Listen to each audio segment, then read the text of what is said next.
இன்னைக்கு எபிசோட் 6ல நம்ம பார்க்க போற விஷயம் ரொம்ப ஷாக்கான விஷயங்க. காஸ்கோல நீங்க காச சேவ் பண்ணல.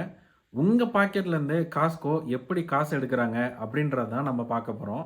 இது வந்து ஒரு சைக்காலஜிக்கல் ட்ராப்பா வந்து பார்க்க போறோங்க. நீங்க எப்பவாவது இந்த விஷயத்த நோட்டீஸ் பண்ணியிருக்கீங்களா? காஸ்கோக்கு வெறும் 5 ஐட்டம் தான் வாங்கணும்னு போவீங்க.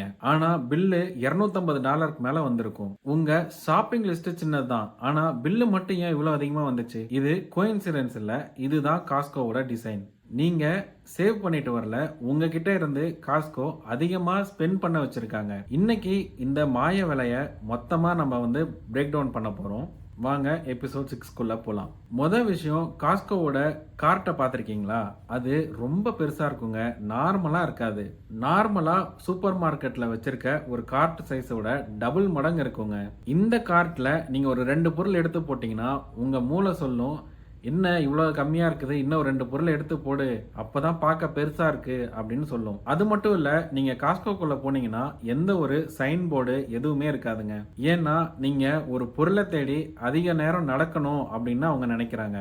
நீங்க அதிக நேரம் நடக்கிறப்போ நிறைய பொருளை பார்ப்பீங்க. நிறைய பொருளை பார்த்தீங்கன்னா அதை எடுக்கலாம் அப்படின்ற ஒரு மைண்ட் நமக்கு வந்து வரும். காஸ்கோல எல்லாமே பார்த்தீங்கன்னா பெரிய பெரிய பாக்ஸஸா இருக்குங்க. எல்லாத்தையுமே பல்கா வச்சிருப்பாங்க. நம்ம பெரிய பாக்கெட்னா பெரிய சேவிங்ஸ் அப்படின்னு நம்ம மைண்டுக்கு தோணும். உங்களுக்கு உடனே அந்த பொருள் தேவையில்லைனாலும் நமக்கு யூஸ் ஆகும் அப்படின்னு சொல்லி நம்ம அந்த பொருளை வாங்கி வச்சுப்போம். அதே மாதிரி தான் இந்த $1.5 ஹாட் டாகும் ஒரு பெரிய ட்ரிக்கு தான். இன்னும் ஒரு சிலர்லாம் வந்து பாத்தீங்கன்னா இந்த ஹாட் டாக் சோடா குடிக்கிறதுக்காகவே காஸ்கோ போவாங்க.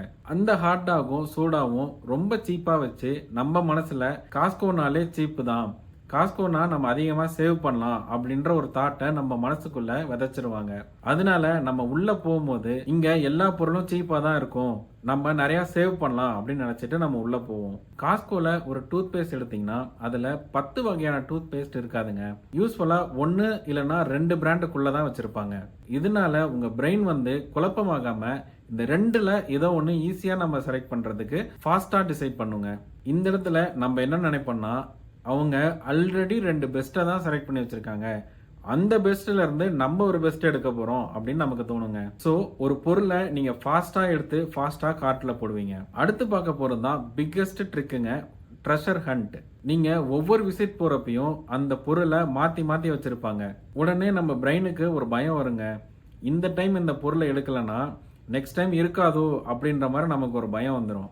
அதனாலயே நம்ம அந்த பொருள் தேவையில்லைனாலும் எடுத்து நம்ம கார்ட்ல போட்டு வச்சிருவோம். இந்த அர்ஜென்சி தான் நம்ம பிளானே பண்ணாத ஐட்டம்லாம் கூட நம்ம கார்ட்ல வந்து ஆட் ஆயிருங்க. நீங்க நெக்ஸ்ட் டைம் போனீங்கன்னா நோட் பண்ணுங்க, சாதாரணமா ஒரு பட்டர் வச்சிருப்பாங்க. அந்த பட்டரை நீங்க ஃபர்ஸ்ட் டைம் போறப்ப பாக்குற அதே இடத்துல நெக்ஸ்ட் டைம் போனீங்கன்னா இருக்காது, வேற இடத்துல மாத்தி வச்சிருப்பாங்க.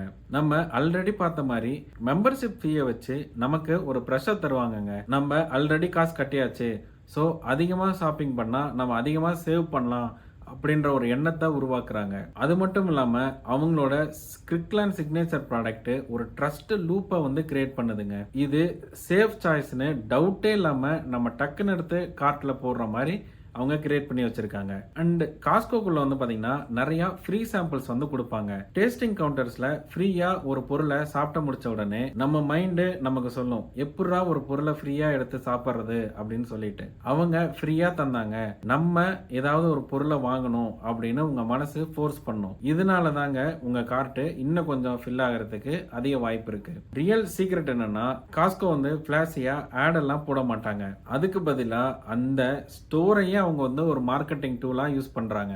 லே அவுட், பல்க் டிசைன், மெம்பர்ஷிப்னு எல்லாமே பிளான் பண்ணி பண்ணியிருக்காங்க. நெக்ஸ்ட் டைம் நீங்க காஸ்கோக்கு போங்க, அப்சர்வ் பண்ணி பாருங்க, உங்களுடைய கார்ட் வந்து உங்க கண்ட்ரோல்ல இருக்கும்னு நினைச்சிருப்பீங்க. ஆனா அந்த ஸ்டோரு உங்களை ஆல்ரெடி இன்ஃப்ளூயன்ஸ் பண்ணி வச்சிரும். காஸ்கோ ப்ராடக்ட்ஸை செல் பண்ணல, அவங்க பிஹேவியரை டிசைன் பண்றாங்க. அதனாலதான் காஸ்கோல நம்ம செலவு பண்ணாலும் சேமிக்கிற மாதிரி ஒரு ஃபீலா இருக்கு. இதுதான் காஸ்கோவோட சைக்காலஜிக்கல் ஜீனியஸ். நம்ம காஸ்கோ சீரியஸோட முடிவுக்கு வந்துட்டோங்க. காஸ்கோவோட ஹிஸ்டரியில் ஆரம்பிச்சு அதோட சைக்காலஜிக்கல் ட்ராப் வரைக்கும் பார்த்துருக்கோம். இந்த 6 எபிசோடும் உங்களுக்கு பிடிச்சிருந்தா சப்ஸ்கிரைப் பண்ண மறந்துடாதீங்க. அடுத்து எந்த பிராண்டை பத்தி பேசலாம் அப்படின்றத கமெண்ட்ல மறக்காம சொல்லுங்க.